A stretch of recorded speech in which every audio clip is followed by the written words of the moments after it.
কষ্ট অবস্থায় ভারাক্রান্ত হৃদয়ে এখানে উপস্থিত হয়েছি। রমজানের শেষ দশক চলছে, আমরা শান্তির সাথে এখানে ঈদ মার্কেট করছি, আর আমাদের ভাইয়েরা ফিলিস্তিনের গাজায় খাবারের অভাবে ঢুকে ঢুকে মরছে।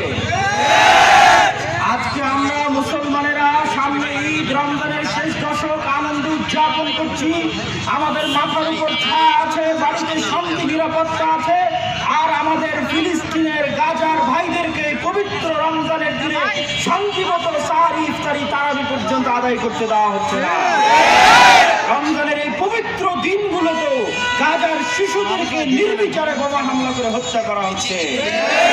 এর চেয়ে হৃদয় বিদারক, এর চেয়ে নৃশংস, এর চেয়ে জঘন্য ঘটনা আর কি হতে পারে যে রমজানের মতো এই পবিত্র দিনেও গাজার মুসলমানদেরকে একটি শান্তির সাথে সিয়াম পালন করার সুযোগ পর্যন্ত দিচ্ছে না এই বর্বর জালেম ইসরায়েল সরকার।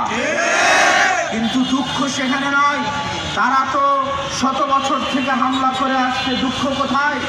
দুঃখ হচ্ছে আজকে সমগ্র পৃথিবী লাইভ চ্যানেলের সামনে, লাইভ টেলিকাস্টের সামনে এই দৃশ্য দেখছে। মুসলিম দেশের বিশ্ব নেতারা এই দৃশ্য দেখছে, কিন্তু কেউ তাদের মুখ দিয়ে টু শব্দ পর্যন্ত উচ্চারণ করছে না।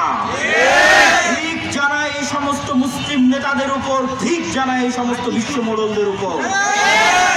আরো ঠিক জানায় আজকের বিশ্ব মোড়লেরা গণতন্ত্রের দাস দেয় সারা পৃথিবীতে, অথচ গাজার গণতান্ত্রিক পদ্ধতিতে নির্বাচিত প্রধানমন্ত্রীকে সমগ্র পৃথিবীর সামনে ইসরায়েল হত্যা করেছে।